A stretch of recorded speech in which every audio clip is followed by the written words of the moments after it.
So for this scapular class, we do a little bit of work with the elbow on the wall. And I actually wanted to run this B-roll in the form of like frequently asked questions. So I'll ask the questions that I thought of while I was doing it. That I was like, someone's going to ask this, and then you can answer them. Or we can both answer them. Yeah. So when we're setting up for this guy, the rotational work, what if I feel tingles?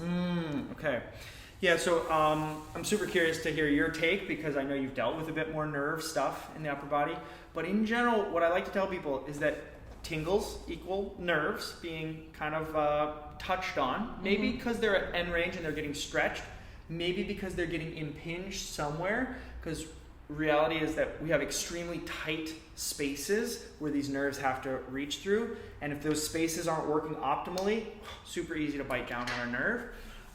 But the main thing I want to emphasize is that nerve tissue is not like off limits. It's soft tissue just like any other soft tissue in our body, and it really does benefit from working, being stretched, lengthened, and being shortened.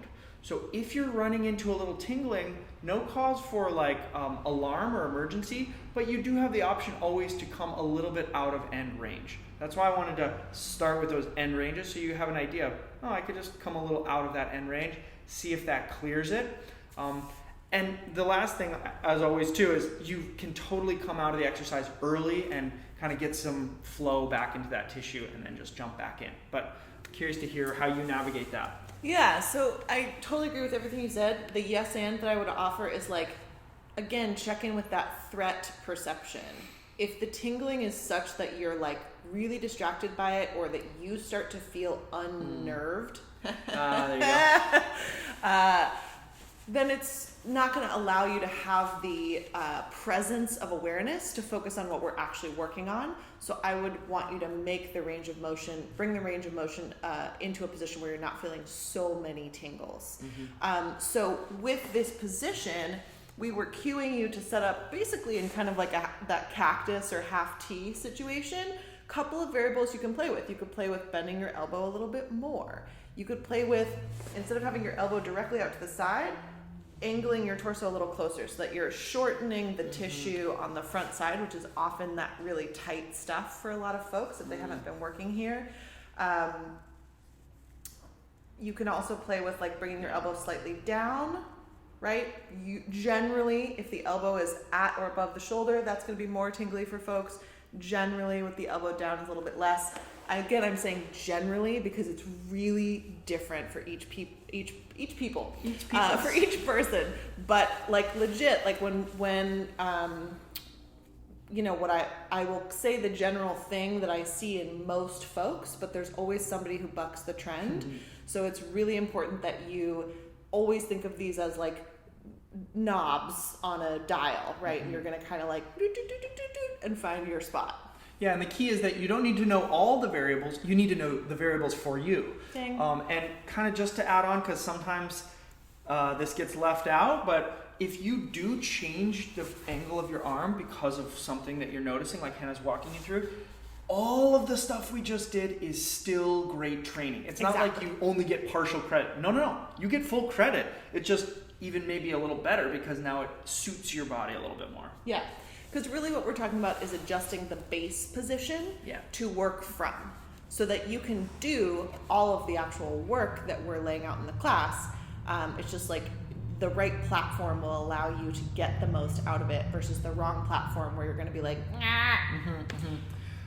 One other, do you have another question or? I do, but go. Okay, one other thing around the tingly nerves. This is a dense question to bring up. I love it.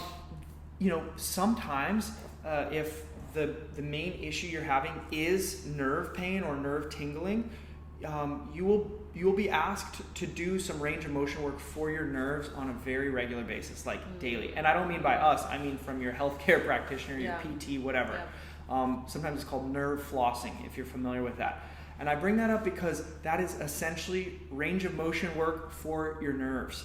So they would, ask you to find that end range and just give little gentle inputs to the nerve really often.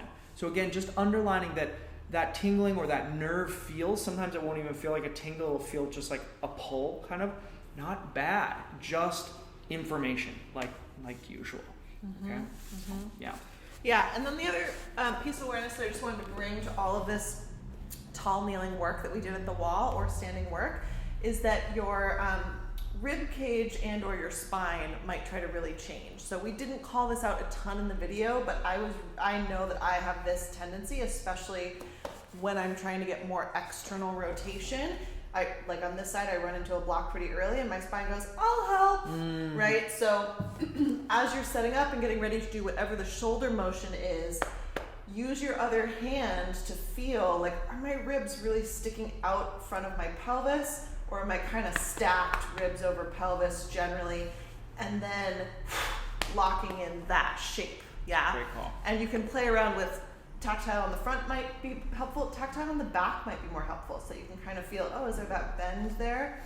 Let me just bring that into alignment. Yeah, and when you do bring it into alignment, you might notice way new sensations in the shoulder. Jace.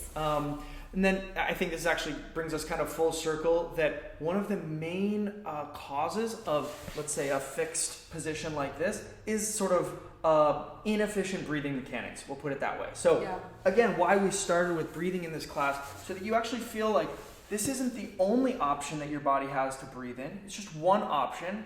So is this, so is this, so is any number of the other positions you might go into, and you can breathe in all of them. Yeah. So if you were having this extension issue, you might do a bit more of that breathing flat on your stomach and just really focus on getting that area to expand. Indeed.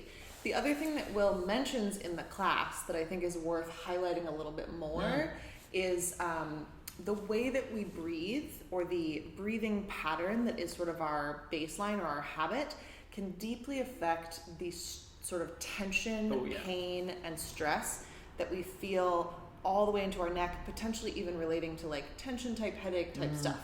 So if you've been sort of a chronic tight neck person, you know, people talk a lot about, oh, I'm always tight here, these always hurt.